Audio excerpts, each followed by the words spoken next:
my aircon is audible, but however, I hope you ignore it. Anyways, this is so awkward. I swear to God, like just talking to a mic in my room alone is just so awkward. I think it's worse than recording videos because you can at least see your face, but I can't see anything. I'm just looking at a mic. So okay, moving on. I didn't really know what to do with my first episode, but then I thought of the mainstream basic ice-breaking thing where I tell you about myself basically, but with a little bit more life story and stuff. So to start off, I am Indian. I was born in India. However, after my first birthday, I moved back. Not moved back. I moved to Brunei, and I'm 19 now. So I've lived in Brunei for the past 18 years. In my family, I have my mom, my dad, obviously, and I have an older brother, a younger sister, and a younger brother. So there's 4 of us, and I'm the second child, and I'm the sister, like the oldest sister. I've lived here for 18 years, so that basically makes me Bruneian at heart, I guess. But I don't like labels, which we'll talk about in a future podcast. And I don't, how do I phrase this?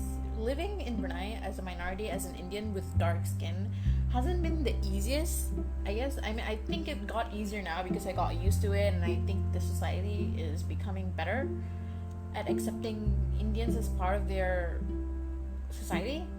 But 10, 20, almost at 20, I'm not even 20 yet. I mean, 10, 15 years ago, it wasn't great, I think. At least in my opinion. So I went to school in Chonghua, which is a Chinese school, and maybe not majority. A lot of them are Chinese, a bit of Malay, but I feel like everyone there is like kind of open-minded. So I didn't really feel left out there. Everyone was nice. I mean, I had a fair share of bullies, but it wasn't too bad. It was just meh, I guess. And people were nice. After I came out of Chonghua, after I came out of the Chinese, Malay, Indian circle, I was like, oh, this is the real Brunei. This is what people do here.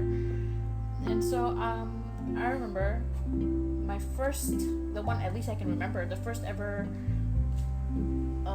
insult I got was I went to a mosque to recite the Quran and everything, and there was this kid, I think he was 9 at the time, and there was this kid who called me kicap, which basically means soy sauce, and he just ran around the mosque while I was waiting for my car. He just ran around and called me kicap and stuff, and then it just I acted like it never bothered me. Those kind of comments, I just acted like it never bothered me, but it kind of did.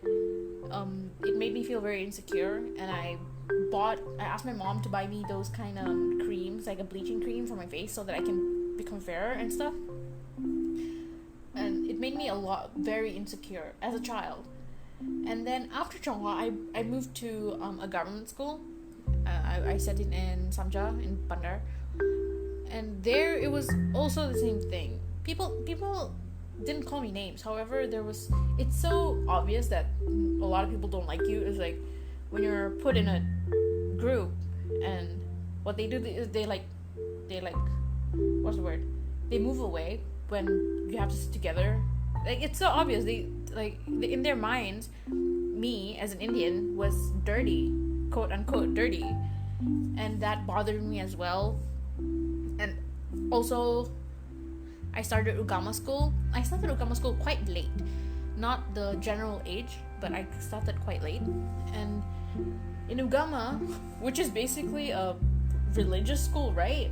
And it should be, I think this is how it should be. It should be more accepting, considering it's religion, and you're not supposed to look at the races or whatnot. But these children, mostly Bruneian children, were not taught these values. They weren't taught you shouldn't look at people for their races. They weren't taught that. They weren't taught that being racist is wrong. They weren't taught that. However, not everyone is this. I'm generalizing right now, but not everyone is this. But majority were. And all of those put together, and I got to the point where I didn't even want to go to Gama school anymore. So I quit. after a couple of years, because it was getting too much, and I was just it was getting so lonely. So obviously, I didn't want to go. So moving on, I always acted like I didn't care. Right? I was like, oh, whatever, you call me this, whatever, and like whenever they called me kaling or something, I would just make up. I didn't make up a story. I heard a story from my dad, and I would tell them a story how kaling basically is a sound of gold. So it's like, oh, you're just praying that I'm rich or something. I just made up things to make myself feel better and to somehow shut them down. But I feel like in high school, like in year 9, year 10, I got more, what's the word, dominant, I guess. Like people were realizing that if they bully me, I'm not just gonna like whimper and back away. I'm just gonna shout back at them. So I think actually I got better, for me at least. And it was still strange. I had friends, but not everyone liked me. And oh god, I don't even know what to say. And when I went into sixth form, I remember my friend, this one girl, we met on the first day, and what she did, she just held my hand, and I was so shocked. I was like, "You're holding my hand." In my head, I didn't even realize why I was thinking that, but then I realized it's because people always thought of me as dirty, and they didn't really want to touch me because I have darker skin, so it automatically translates to being dirty in their minds, I guess. And she held my hand. I was like, oh my god, you're holding my hand. Don't you think I'm dirty or anything? Like, I said that in my head. I didn't say it to her. But then I was so shook. I was like, wow, okay, this is how it feels like to be normal. And I then realized that it's sixth form. So to get in sixth form, you have to be somewhat an intellectual. And then I realized that smart people don't actually think genuine racist things in their head, at least in my experience. And after that, I became more confident. I don't really look for bleaching creams anymore. I'm just like, whatever, this is me. I basically, quote unquote, found myself. Not really, but I'm getting there. And it's still, my issue is that parents are not teaching their children that they shouldn't disrespect someone for their race, for their nationality. And just a couple months ago, I was at the mosque. I was walking to my car to get it started, and there's this kid. I was on the phone. I'm not sure if it was with my dad or my mom, but I was talking in my language, and this kid just mocked me again. Like he mocked me, trying to replicate what I was saying to my mom, but obviously he was mocking, so he wasn't even trying, which sucked, by the way. And like, why? The only the only reason why they would do that is because their parents don't teach them. They don't tell them that that's wrong, that's just disrespectful, and they just continue doing it. And I can see that it's reduced in 2019, but it's still there.